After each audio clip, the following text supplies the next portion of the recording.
नमस्कार माझे मित्र-मैत्रिणी, तुमचं स्वागत आहे नर्सिंग ऑफिसर आरती या यूट्यूब चॅनलवरती. तर आज एक नवीन व्हॅकन्सी बघणार आहे आपण. ओडिशाची व्हॅकन्सी निघालेली आहे ह्या ठिकाणी.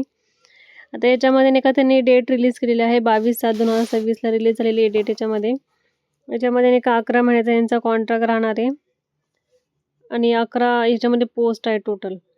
तर याच्यामध्ये आपण नाही का आता याच्यामध्ये स्टार्टिंग डेट ह्यांची आहे 23/7/2026ला ऑनलाईन ॲप्लिकेशन आपले स्टार्ट होणार आहे फिलअप करायचे आणि 6/8/2026ला नाही का लास्ट डेट राहणार आहे 5 वाजेपर्यंत आपल्याला फॉर्म सबमिट करायचे तर आहे त्याच्यामध्ये.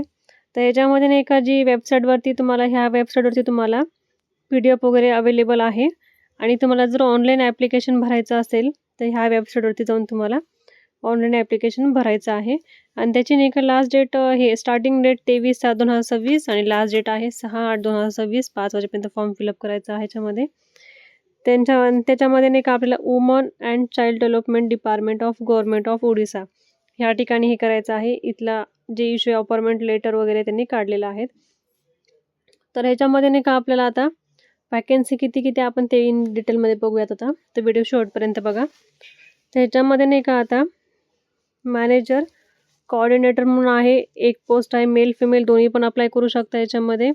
एज्युकेशन क्वालिफिकेशन याच्यामध्ये नाही का मास्टर इन सोशिओलॉजीमध्ये झालं पाहिजे आणि सायकोलॉजीचं वर्क वगैरे आलेलं पाहिजे. ह्या ठिकाणी पेमेंट त्यांना नाही का 23,100 इतके पेमेंट आहे याच्यामध्ये. आणि नाही का सोशल वर्कर म्हणून एक आहे व्हॅकन्सी, अजून एक निघालेली एक व्हॅकन्सी आहे. याच्यामध्ये नाही का मास्टर डिग्री सोशिओलॉजीमध्ये झालेलं पाहिजे. 18,500 इतका पेमेंट आहे. ह्या ठिकाणी नर्सची एक व्हॅकन्सी निघालेली आहे. तर त्याच्यामध्ये नाही का त्याच्यामध्ये BSc नर्सिंग झालेलं पाहिजे, एक्सपिरियन्स पाहिजे त्यांना आणि NMचे कॅन्डिडेट जे असतात ते सुद्धा याच्यामध्ये अप्लाय करू शकतं सांगण्यात आलेलं आहे. तर ह्या ठिकाणी पेमेंट 11,916 इतका आहे. तर हे तिघांना एज लिमिटेशन 21 ते 45 वयापर्यंत भरू शकतं असं सांगण्यात आलेलं आहे. ह्या ठिकाणी एक्सपिरियन्सचं काही परफॉर्मन्स सांगण्यात आलेलं नाही अजून. त्यानंतर डॉक्टरची पोस्ट आहे याच्यामध्ये पार्ट टाईमसाठी आहे एक पोस्ट आहे याच्यामध्ये. पेडॅट्रिशियन म्हणून पाहिजे ह्या ठिकाणी त्यांना 5 वर्षाचा एक्सपिरियन्स असेल तरी चालेल सांगण्यात आलेलं आहे. 9,900 इतका पेमेंट आहे. आयुष ह्या ठिकाणी आयुषचे 6 वॅकन्सी आहेत. ह्या ठिकाणी अंडर मॅट्रिक आयात म्हणून आहे एक व्हॅकन्सी 6 आहे. 8वी ते 10वी पास पाहिजे. 7,900 इतका पेमेंट आहे. चौकीदार म्हणून एक व्हॅकन्सी आहे ह्या ठिकाणी पण त्यांना 8वी ते 10वी पास आउट पाहिजे. 7,900 इतका पेमेंट राहणार आहे ह्या ठिकाणी. ह्या ठिकाणी नाही का आपल्या ही वॅकन्सी झालेल्या आहेत. आता ह्या ठिकाणी काही एज लिमिटेशन सांगितलेलं आहे. तर एजमध्ये मी सांगण्यात आलेलं होतं की नाही का 21 ते 45 वयापर्यंत तुम्ही फिलअप करू शकता. त्यानंतर सिलेक्शनची प्रोसेस याच्यामध्ये सांगण्यात आलेलं आहे. Secondary, higher graduate, post graduate, नंतर PG वगैरे BSc नर्सिंग वगैरे झालं असेल, वर्क एक्सपिरियन्स ह्याची टोटल 100 मार्क आहेत. ते ह्या प्रत्येकाला 10, 20, 25 असे डिस्ट्रीब्यूट करण्यात आलेलं आहे. त्यानंतर आपल्याला नाही का काही त्यांना डॉक्युमेंट सबमिट करायचे आहे त्या ठिकाणी ऑनलाईन फॉर्म भरताना वगैरे.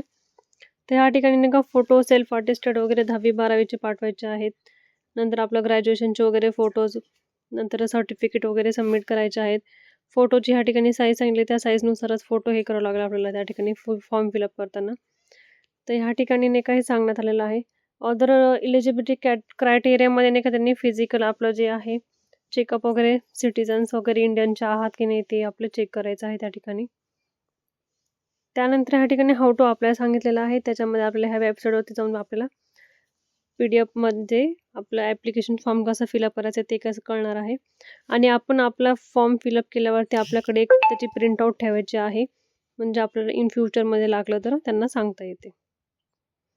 त्याच्यामध्ये नाही का आपल्याला हा फॉर्म आपल्याला ऑफलाईनमध्ये ठेवायचा आहे. ऑनलाईन सबमिशन नाही आहे याचं. तर ह्या ठिकाणी आपल्याला ऑफलाईनमध्ये फॉर्म भरण्यासाठी आपल्याला हे ॲप्लिकेशन भरायचं आहे. तर ह्याच्यामध्ये आपल्याला नाही का आपण पोस्ट कोणती भरणार आहे, नर्सिंगची भरणार आहे ते टाकायची. ह्या ठिकाणी फोटो पेस्ट करायचा आपल्याला.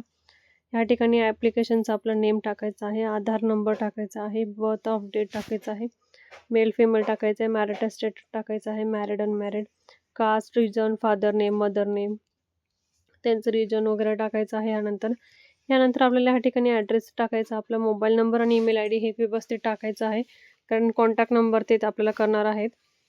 त्यानंतर ह्या ठिकाणी आपले नाही का डॉक्युमेंट 10वी 12वी BSc नर्सिंग GNMचे जे कोणते आहेत ते आपल्याला इथे लावायचे आहेत. सगळं लिहायचं आहे या ठिकाणी. ह्या ठिकाणी आपल्याला एक्झाम, पासिंग इयर, नंतर name of board, subject, total mark, percentage हे पूर्ण फिलअप करायचं या ठिकाणी. त्यानंतर आपल्याला लँग्वेज इथे परफॉर्मन्स करायची, मराठी, हिंदी, इंग्लिश कोणती येते ते. ओडिसा लँग्वेज येते का नाही ते सांगायचं आहे त्यांना. त्यानंतर ओडिसा लँग्वेजचे टाईप आहे त्या ठिकाणी, रायटिंग वगैरे, स्पीच ते सगळं येते का नाही ते सांगायचं आहे या ठिकाणी. पॅकेज ॲप्लिकेशन वगैरे फिलअप करायचं आहे आपल्याला ह्या ठिकाणी. ह्या ठिकाणी आता आपल्याला नाही का ह्या ठिकाणी एम्प्लॉईची डिटेल्स भरायचे आहे. आपण जर कुठे सर्टिफिकेट आहे म्हणजे एक्सपिरियन्स वगैरे घेतले त्याचं सर्टिफिकेट असेल ते ह्या ठिकाणी लावायचे. नेम, आपण काय तिथे होतो, पोस्ट आपली ते टाकायचं आहे. काय काय हँडलिंग केलं होते, पिरियड कुठून कुठपर्यंत आपण केलं ते त्या ठिकाणी फिलअप करायचं ह्या ठिकाणी. त्यानंतर आपल्याला नाही का डिक्लेरेशन एक फॉर्म भरायचं आहे, मदर, सन, डॉटरचं एक. त्यानंतर डेट, प्लेस, सिग्नेचर ह्या ठिकाणी हे सगळं अप्लाय करायचं आहे. ही आपली ओडिसाची आजची वॅकन्सी होती, ऑफलाईनमध्ये भरायचं आहे आपल्याला. आपल्याला जर हे प्रिंट आउटची कॉपी जर पाहिजे असेल तर ह्या वेबसाईटवरती भेटणार आहे आपल्याला. आणि याची स्टार्टिंग डेट आहे 23/7/2026 ते 6/8/2026 5 वाजेपर्यंत आपल्याला हे फॉर्म भरायचा आहे. त्यांना हे आपल्याला नाही का फॉर्म ह्या ठिकाणी फॉर्म स्पीड पोस्टने आपल्याला पाठवायचा आहे. हे त्यांचा ॲड्रेस दिलेलं आहे रजिस्ट्रेशनचं, ह्याच्याने आपल्याला स्पीड पोस्टने पाठवायचं आहे. आणि आपल्याला नाही का हे लवकरात लवकर आधी पाठवायचं आहे, म्हणजे 6/8 लास्ट डेट आहे, तर त्याच्या आधीच पाठवायचं आहे आपल्याला ह्याच्यामध्ये. आणि डी वगैरे काही काढायचा आपल्याला, तो पण ऑनलाईनच आपल्याला बँकेतून, स्टेट बँकेतून, इंडियाकडून काढून आपल्याला त्या ठिकाणी सबमिट करायचं आहे ह्याच्यामध्ये. जर व्हिडिओमध्ये जर काही क्वेरी असेल तर कमेंट बॉक्समध्ये टाका, मी त्याचा रिप्लाय देईल. असेच व्हिडिओ बघण्यासाठी आपले यूट्यूब चॅनलला फॉलो करा, सबस्क्राईब करा, लाईक करा आणि शेअर करा. धन्यवाद.